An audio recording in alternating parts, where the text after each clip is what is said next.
High বন্ধুরা, আমরা সকাল সকাল বেরিয়ে পড়েছি। আমরা যাচ্ছি এখন ট্রেনে, মাঝে ভাই, মেয়ে, আমি, আমার হাজব্যান্ড সবাই মিলে যাচ্ছি দমদম।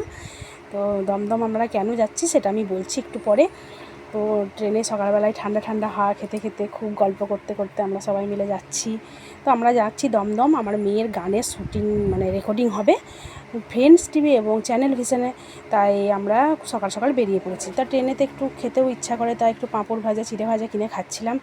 তো আমরা ট্রেন থেকে নেমে আমরা ডানকুনিতে ট্রেন চেঞ্জ করব। তো আমরা ডানকুনি একটু পরেই হয়তো পৌঁছে যাব। তো আমরা ডানকুনিতে পৌঁছে গেছি। তো ওখানে বসে বসে খুব গল্প করছিলাম সবাই মিলে বসে বসে, কেননা ট্রেনটার খুবই দেরি ছিল, তার জন্যই বসে বসে গল্প করছিলাম। জল কিনলাম ঠান্ডা, তাই জল খাচ্ছিলাম, টিফিন করলাম। তো ওখান থেকে খুব ফোন করছিল, তাই আমরা একটু টেনশানে ছিলাম যে শ্যুটিংটা তাড়াতাড়ি শুরু হয়ে যাবে, তার জন্যই আমরা আর স্কিপ নিতে পারিনি। আমরা একদম পৌঁছে গেছি দমদম, ওদের রেকর্ডিং হলে। ওখানে রেডি হচ্ছিলো আমার মেয়ে। তো ওখানে খুব তাড়াহুড়ো করছিল যে তাড়াতাড়ি শুরু করব, তার জন্যই শুরু হয়ে গেল। তো আমরা খুব একটা বেশি ভিডিও করতে পারিনি।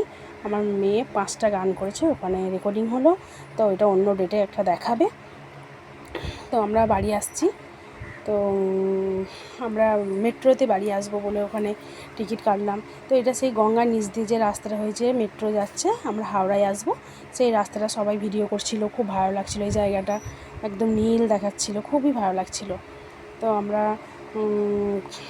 এইখানে খুবই এনজয় করেছি। তো এইখানে আমরা হাওড়ায় পৌঁছে গেছি। তো আমাদের খুবই টায়ার্ড লাগছিলো, তো একবার দাঁড়িয়েছিলাম। ভাই বললো এবার টিকিটটা কাটবো। তো ভাই টিকিটটা কাটতে গেল। আর বেশি ভিডিও করতে পারিনি বন্ধুরা, খুবই শরীর টায়ার্ড লাগছিলো। টাটা, পরে দেখা হবে আবার।